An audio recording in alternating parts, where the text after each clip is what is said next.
Another time he blew my mind. It took me a long time, I think, to get that with my own habits from my own culture. In Switzerland, only about a decade ago, I had to meet him for some purpose. I wasn't able to, I didn't afford the time to go and be a student in a seminar he taught in Switzerland to an audience about 10,000 in a giant auditorium. And he's up on this stage with this throne, and there are all these kind of gurus sitting on different sides, mostly Buddhists, but some other ones, and some monks, European monks, Christian monks, and other kinds of rabbis and people.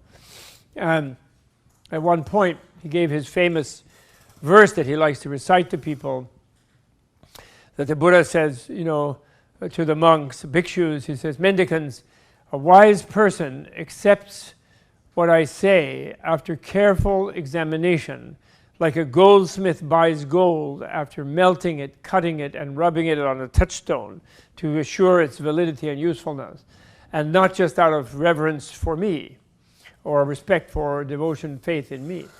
And he was saying that, and then he was leaning forward. He was sitting in Tibetan culture on like a throne, kind of teaching throne, but which is a tradition. But he was leaning forward like this, sort of like a waiter in a restaurant or something, and this big crowd of European people. And he was saying, so I can just see Shakyamuni Buddha, he said, I can just imagine him begging his mendicant students not to just, okay, Buddha said such and such, but to think it over and doubt it and question it and argue with it and chew on it and reflect on it and either make it their own or discard it if it doesn't fit their experience, their reasoning, and their intuition. But, really engage with it and make it part of their own mind, not just like, oh, so-and-so said, and follow like that. And the way he was pleading, and in a way, by imagining Shakyamuni, he was pleading with people in the audience to do that and think about it instead of, who Dalai Lama said so.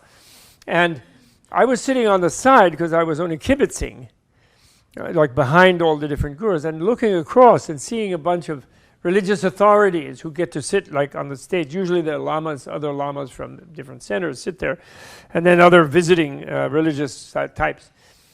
And they looked uncomfortable. I noticed a lot of them, some didn't, but a lot of them looked a little uncomfortable because they were used to being an authority in their different groups and cults and whatever it is, and people kowtowing to them and listening to what they say just because they said it.